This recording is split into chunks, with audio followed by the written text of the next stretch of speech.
makatulong sa anak ko, bakit ko naman, 'di ba, hindi pupunahin. Ang pinag-uusapan po natin dito ngayon ay yung nag-viral. Yes, okay ito na.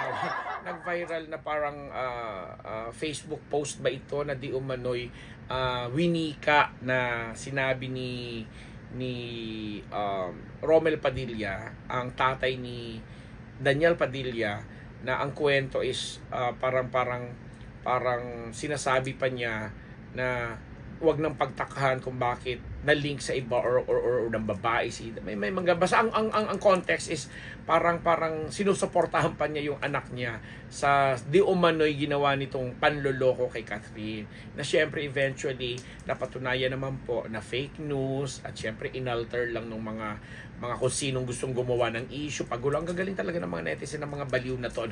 Mga baliw ng mga netizen talaga na, alam mo yung laging gustong may issue lang. And dininay po ito ni Romel bilang, sabi niya, fake news ito, wag niyong paniwalaan, mag-ingat po kayo, ito'y babala sa mga nagpapakalat pa ng ganito at gusto pang magpakalat, na mag-ingat-ingat kayo kasi may posibilidad na mabigyan kayo ng legal action, di ba? Kasi pag hindi niyo inayos yan, talaga may kalalagyan kayo, especially damaging ito. And naniniwala kami na although sobrang believable, kumbaga in character yung in character dun si Romel Padilla, kasi kung nasusubaybayan ninyo yung pagiging brusko, pagiging yung mga imahe ng mga Padilla brothers sa showbiz, very Padilla yung ganong statement. Talagang magtataka ka pa ba? Yung ganun na katatak mo pa, yung naging imahe at tatak ng Padilla. But hindi po, sinabi na mismo ni Manong Romel na it was a fake news, hindi nanggaling sa kanya yung ganong statement at ginamit lang yung pangalan niya, at never nang syempre naalala ko, 'di ba, si Carla Estrada nung kasagsagan nung chismis na yun, talagang pinagtatanggol pa rin niya si Daniel at never talaga siyang nagsalita ng kahit ano na ma-associate na kasi Padilla yan, ano ang dugo niyan, matikas, masigasig, mabalasik, ganon. Pero hindi po, kasi syempre nanay pa rin yan at mga parents pa rin yan, na syempre pinoprotektahan, at syempre pa yung anak nila as much as possible. Ang ganda ng imahe na rin pinag-uusapan sa showbiz, nasa may katawan yan kasi si Daniel naman is of age na para magdesisyon sa kanyang personal na buhay, especially yung usapin sa pag-ibig. And since wala namang bahid ng katotohanan, kung ako rin naman si Romel Padilla bilang tatay, i-deny ko rin yun, hindi dahil sa gusto ko lang ding ipagtanggol yung anak ko o gusto kong sabihin hindi niya ginawa yan or ginawa ba yan or whatsoever, kundi yung hindi naman talaga sa akin nanggaling, bakit ko naman hindi sasabihin hindi nanggaling sa akin yan? Kung fake ay fake yan, di ba?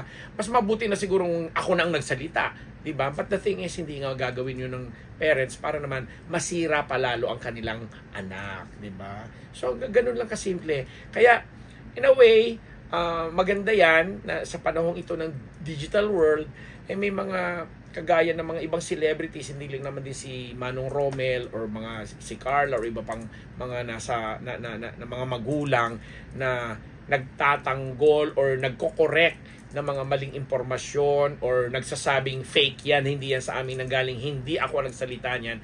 Hindi lang naman din sina Romel ang nagagano, marami rin. At again, tama yung naging babala nila sa mga posters dyan, yung mga mahihilig especially now na usong-uso yung mga AI na talagang akala mo very believable, convincing na sila yung nagsasalita.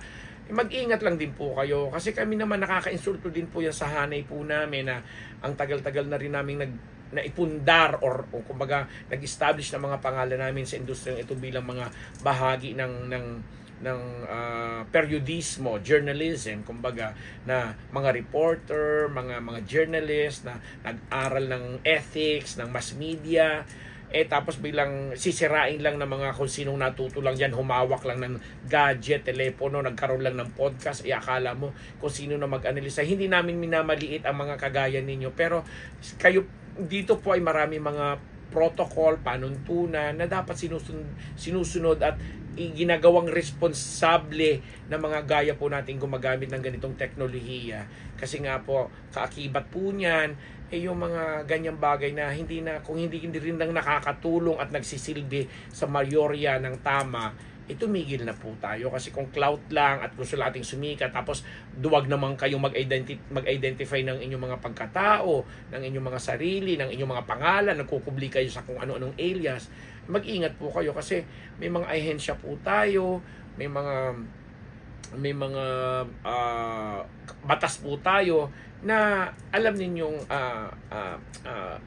eventually ay ano sa inyo, susupil or hahanapin kayo kasi lalo pat kung damaging na kayong masyado sa pagkatao ng isang celebrity o kahit hindi na celebrity, kahit ordinaryong tao na lamang, kasi nga hindi naman lahat ng bagay ay pwede nating ipakita na lang sa ating mga social media accounts, kagaya nga nung naging pagkokorektin ni Manong Joey De Leon, 'di ba, nung sinabi niya ang pinatutungkulan nila ay yung mga nasa digital world, mga nasa social media, na kung ano-ano na lang ang inire-report na hindi man lang bine-verify. Hindi naman kayo tinatanggalan ng karapatan na gamitin din ninyo itong ganitong medium para sa entertainment, para sa information, but mas maging alam mo yon, mas maging aware tayo at mas maging responsable sa paggamit ito ng teknolohiyang ganito at pagtatawid ng mga impormasyon, pagtatawid ng mga kuro-kuro at mga pangyayari sa kung anong sektor na gusto natin pasukin. Sektor ng showbiz man yan, usaping sports man yan, usaping politika man yan, kasi ang dami na talaga po mga bagong sibol na gumagamit ng ganitong medium para magbigay ng balita, magpahayag.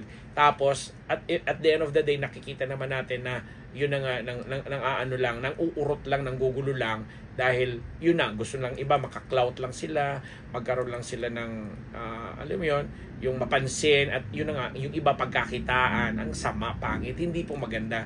Kasi sa mga gaya din po namin mga nagsikap din naman, nag-aral, alam mo yung kumbaga nagsunog din naman ng mga kilay at talagang dumaan sa butas ng karayom bago namin narating ang aming mga estado, hindi na naman po parehas dahil kami ginagalang din po namin at sumasabay din kami sa ganitong klase ng industriya. Ang taray lang para naman ako nagle-lecture sa school. But anyway, at the end of the day, yun na, sinasaluduhan natin kagaya ni Romel, Manong Joey De Leon, na pag may mga bagay, ako rin, minsan napipiko na rin ako at pumapatol din po ako. But at the end of the day, kailangan may mga nagsasalita na rin talaga. Ipahayag ano ba talaga ang totoo at ano yung alam nating totoo para maging makatarungan po tayo sa ating lahat. O, diba? Good luck po! Panoorin po ninyo ang aking podcast po sa Maritas University ngayong May po ay may magaganap pong malaking pagbabago, di ba? Tatawid kami sa isang platform na sana ma-enjoy nyo pa rin. And of course, ang mga panulat ko po sa Bulgar, sa Hataw, sa Chronicle Manila, Philippines, at saka dito po sa Unbettable Channel. Sa lahat po ng ating mga subscribers, lalo na rin po sa mundo pa rin ng palakasan ng sports, sa lahat po ng ating mga netizens dyan na nai-enjoy, akan mga kamag-anak, Luzon, Visayas, Mindanao, sa Canada, sa USA, Roger Esmer, Jeric De Los Cientos, Kuya Von, Ate Cora, si Lee Reyes, si Marilyn Timog, at marami pang iba, Joy Yang, pati na rin si Lolita Di Dios Katsuki. Happy viewing sa inyong lahat. Namimiss ko na po kayo. Ako ang inyong lingkod, Papa Unbettable, Ambet Nabus.